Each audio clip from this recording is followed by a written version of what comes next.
países da América do Sul estão alinhados com o regime do presidente dos Estados Unidos. E isso é uma preocupação para o Brasil. Como aconteceu com a Venezuela, exatamente isso, também ocorreu com a Colômbia, com o mesmo motivo, e com o México. Para esse presidente, esses países tinham narcotraficantes que foram declarados como terroristas. O terrorismo tem a ver com ideologias, com preconceitos de raça, de cor, de religião. E agora existe uma possibilidade de se querer fazer a mesma coisa com as facções brasileiras. O governo antecipou esse projeto de lei de antifacção que altera o Código Penal. O foco principal foi asfixiar a estrutura de comando das facções. O governo brasileiro, ele saiu na frente, não deixando brecha para classificar essas facções como terrorismo. Olá, meus amigos e minhas amigas. Vamos falar sobre soberania? Então vamos. O artigo 1º da Constituição Federal prima pela apresentação da soberania como um primeiro fundamento. Ele diz: a República Federativa do Brasil, formada pela união indissolúvel dos estados, municípios e Distrito Federal, constitui-se em Estado democrático de direito e tem como fundamentos soberania. A soberania geográfica, ela refere-se ao controle e autoridade de um Estado sobre seu território populacional, sem interferências externas. Temos hoje um problema que é o fato de alguns países da América do Sul, eles estão alinhados com o regime do presidente dos Estados Unidos. E isso é uma preocupação e é um burburinho de que uma nação importante da América do Norte queria caracterizar o PCC e o Comando Vermelho como facções terroristas. Para esse presidente, esses países tinham narcotraficantes que foram declarados como terroristas. No parágrafo 1º do mesmo artigo 1º da Constituição Federal, a Constituição diz que todo o poder emana do povo, que o exerce por meio de representantes eleitos diretamente nos termos desta Constituição.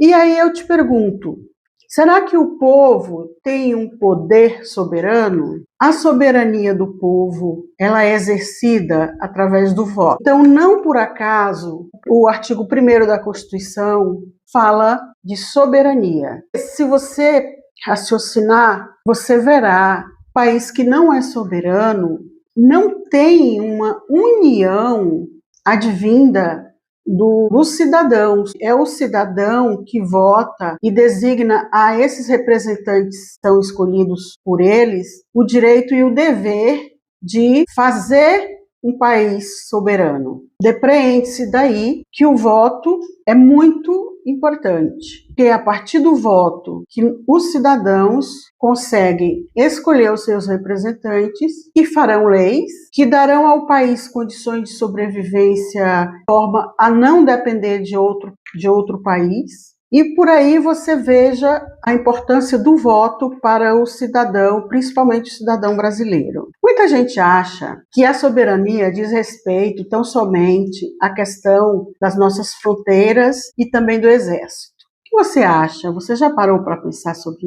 isso? O que é soberania nacional? A Constituição Federal de 1988 institui a soberania, a dignidade da pessoa humana, valores sociais do trabalho e da livre iniciativa e o pluralismo político. Um Estado, nação, sustente a sua soberania, é necessário que ele mantenha condições de vida, tenha legislação para controlar os recursos naturais, legislação para administração pública. Se você perceber, tudo isso está no nosso dia a dia. A gente tem condições de conviver em sociedade de uma forma organizada. A soberania é inseparável da democracia, sendo crucial para impedir que decisões nacionais sejam barradas por potências estrangeiras. A democracia e a soberania andam de mãos dadas. Vou dar um exemplo para vocês, o caso da Venezuela. Era um regime ditatorial, pessoas viviam com muito sofrimento, algumas passando fome, a questão da violência do tráfico de drogas, êxodo da Venezuela para o Brasil, na fronteira norte, e agora esse sequestro do ditador da Venezuela, que está preso nos Estados Unidos. Vejamos, o país que não mantém as suas obrigações e ainda por cima ele tem um regime ditatorial, já deixa várias aberturas para que outros países indevidamente possam invadir esses países. A soberania, ela é um fundamento de toda a ordem política, ela é a autoridade suprema, independentemente de qualquer outra. É uma das coisas mais importantes que um Estado-nação pode ter, porque sem soberania você não tem como planejar a vida das pessoas, se planejar como Estado, nação, perde as rédeas, você fica totalmente sem rumo. Se você não tiver pessoas capazes de raciocinar para retomar, ele vai à bancarrota. A soberania geográfica, ela refere-se ao controle e autoridade de um Estado sobre seu território populacional, sem interferências externas. Nós podemos pegar como exemplo a Amazônia. Nós temos autonomia e soberania sobre a Amazônia brasileira e por isso nós temos que estar sempre atentos à defesa das nossas fronteiras. Investir mais em tecnologia, investir em armamento. O caminho não pode ser diferente do que já é para outros países. A soberania permite que os países administrem seus territórios de forma autônoma, criando leis, regulamentos que refletem suas necessidades e objetivos específicos. Ela garante ao país controlar seus recursos naturais, proteger suas fronteiras, desenvolver sua própria cultura e educação, defender os interesses do seu povo acima de pressões externas, manter forças militares, estabelecer políticas econômicas e sociais dentro de suas fronteiras. E tudo isso não é nada mais, nada menos do que o controle para que essa soberania mantenha-se intacta e os cidadãos tenham condições de vida tranquila, harmoniosa. Quando que é a soberania? Quando um país apresenta total controle, domínio e poderio dentro da linha limítrofe de seu território. Esse conceito é central para entender as relações internacionais, a formação dos estados e os direitos de autodeterminação dos povos. No conceito prático da soberania, ele deixa de ser abstrato para fazer da soberania a construção coletiva da autonomia, protegendo o país em diversas dimensões como política, econômica, energética e territorial, sendo crucial para impedir que decisões nacionais sejam barradas por potências estrangeiras. Eu quero explicar algumas situações. Foi votado na Câmara dos Deputados um projeto de lei de antifacção. O governo, ano passado, mandou esse projeto porque já havia um burburinho de que uma nação importante da América do Norte, para esse presidente, esses países tinham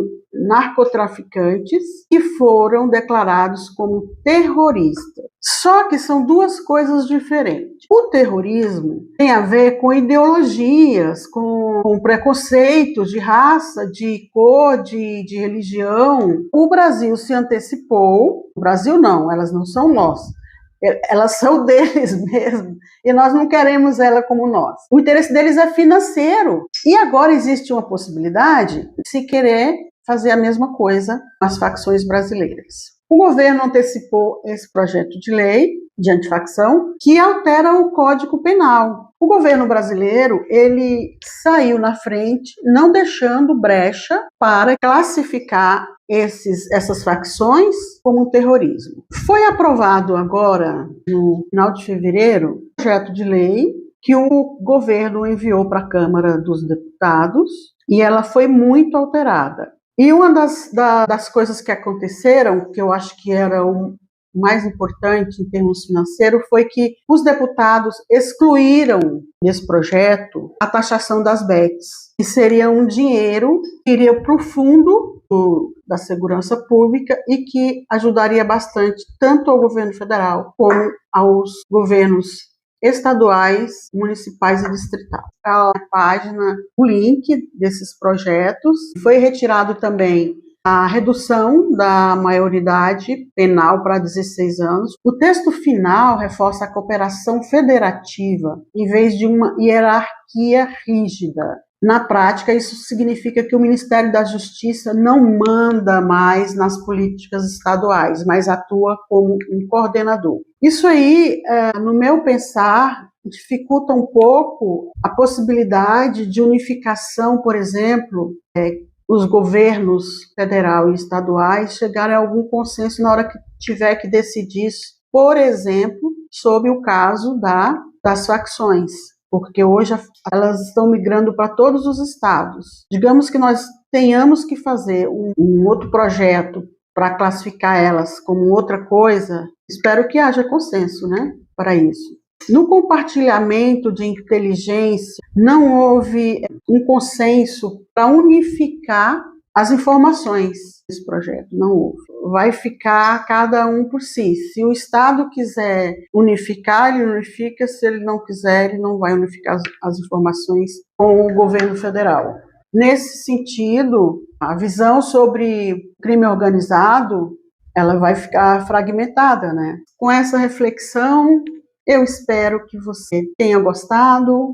Nós realmente estamos preocupados com essa questão do crime organizado no Brasil. Então, vamos ficar de olho e fazer o nosso papel com o poder que nós temos, que é o nosso voto, para que a nossa soberania seja mantida. Eu peço para você deixar um like, peço também para você compartilhar esse vídeo. É muito importante que nós, brasileiros, saibamos o que pode vir por aí.